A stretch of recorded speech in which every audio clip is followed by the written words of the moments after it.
We're joined by Samford head coach Bucky McMillan, student athlete Jermaine Marshall. Coach, opening statement, we'll take some questions. Good game for the fans. Back and forth. We didn't come out on the right side of that, but it's a heck of a game for the fans. Good for the SoCon. Played well in spots. We can play better. Came out the first 4 minutes, didn't play our best basketball. The second half, it cost us. We had too many turnovers there. Had 20 turnovers there. It's hard to win a semifinal game doing that. Some of those I think were legit. Some, may got bumped around a little bit. But we got to respond better and not turn the ball over. At the end of the day, it's a good season for us. Our team, like I said, is mainly freshmen and sophomores. If I would say something about it, they know who we are now. They know who Samford is, and we'll be back here in this tournament, and we're going to win this tournament, okay? And, we're not just a Samford that's going to be here and be content being in the bottom 2 or 3. We're going to get to the top of this league. When we get to the top of this league, we're going to stay at the top of the league. So a lot of guys, we're going to learn from that. We're not making excuses in that locker room. We got to learn from things we got to do better. But we're also trending in the right direction. That was a team right there that they beat us pretty bad the first time we played them. Then they were up by 30 at half. We were missing some guys and had some situations. Got them at our place, and it was anybody's game here today. But, like I said, we'll bring a lot of these guys back that'll be hungry, and we're looking forward to playing in the SoCon next year and really looking forward to playing in this tournament.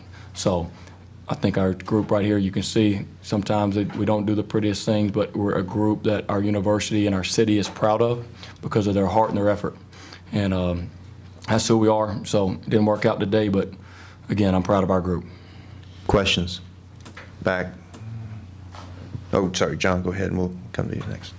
Jermaine, I was wondering what the team, when you guys were 1-6, a lot of this stuff we see right now playing out is because of you guys. That it's a player-led, coach-led thing. So you guys are pretty young.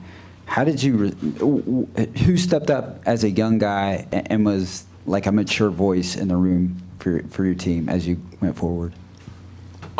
Really, it was just everybody. It was just like the way we compete at practice and go at each other every day.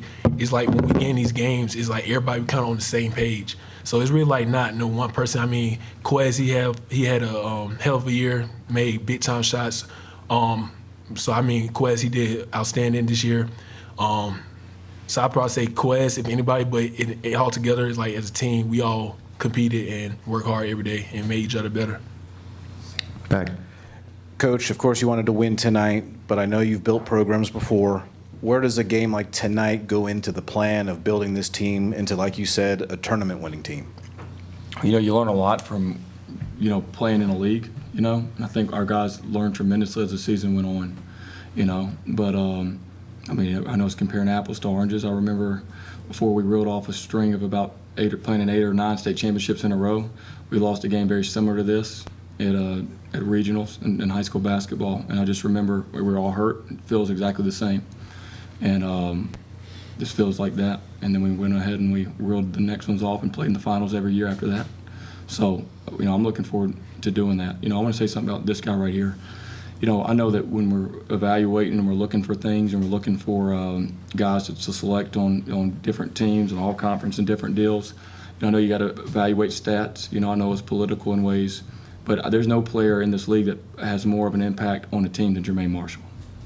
Okay, there's no player in the league that has more of an impact on the team than Jermaine Marshall, and he's done it against SEC teams. He's done it against Pac-12 teams. He's done it in the SoCon. Okay, the only thing that ever held him back this year was when he got injured. But you look at tonight, when he went 7 for 11 from the field, 4 for 7 from 3, 22 points, 12 rebounds, and I think he was either first or tied for first in double-doubles throughout the year, and he missed 4 or 5 conference games. Think about that. He missed 4 or 5 conference games, and he was tied for double-doubles at one point in the SoCon. So, like I said, man, we're not going to be a team that Samford is just here to hang around the SoCon.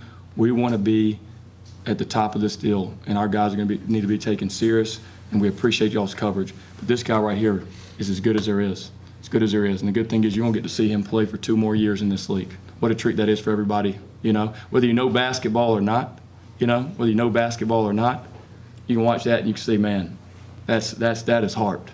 That is heart. you know. And so he was our leader this year, and I couldn't do it without him. I've known the kid since he was a 10th grader. Since he was a 10th grader, when he was a wild Bronco playing basketball.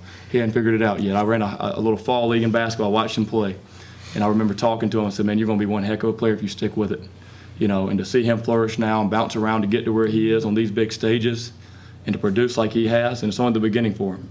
So SoCon's got a great player right here. You know, I know when Logan Dye's best night, he had a great night. And Quez Glover many times on the floor was as good as anybody in the league. We saw that.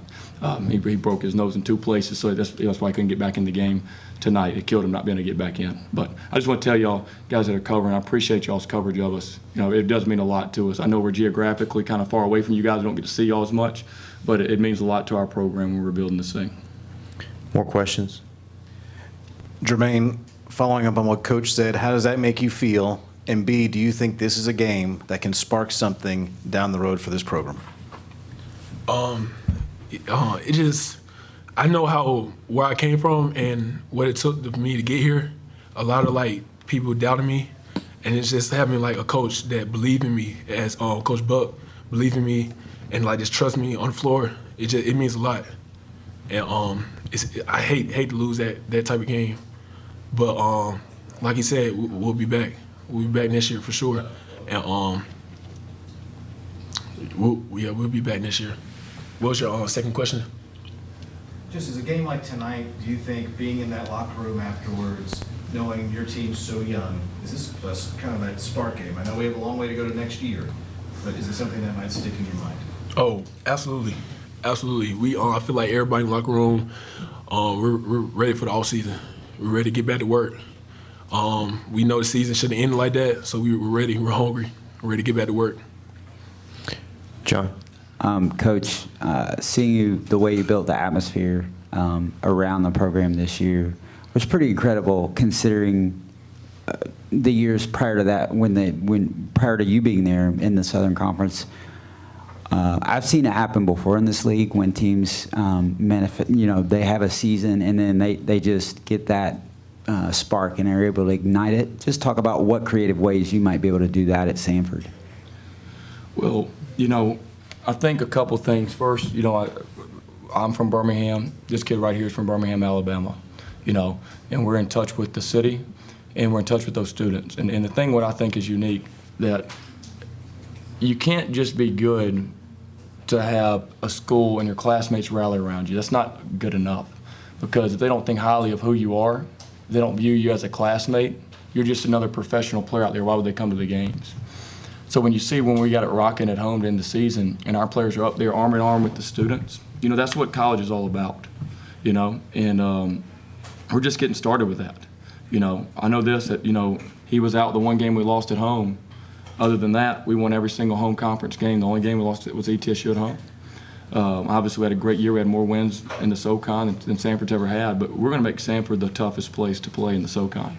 You know, that's what it's going to be. You come into Samford, you're not going to get a win there. It's going to be tough. You're going to play us. You're going to play our crowd. And it's just growing. And so this was just kind of, last year we had COVID, so it was difficult, you know. But this is kind of year one for us. You know, when we look back on this, it'd kind of be the beginning. We'll smile with the people that were here and guys like this that led us here, okay? I wanted to say something about Furman. What a great basketball team. You know, I think they start 4 seniors, 2 or 3 fifth-year guys, so well coached, so disciplined. You know, I've watched them all year long. You know, they're a great group.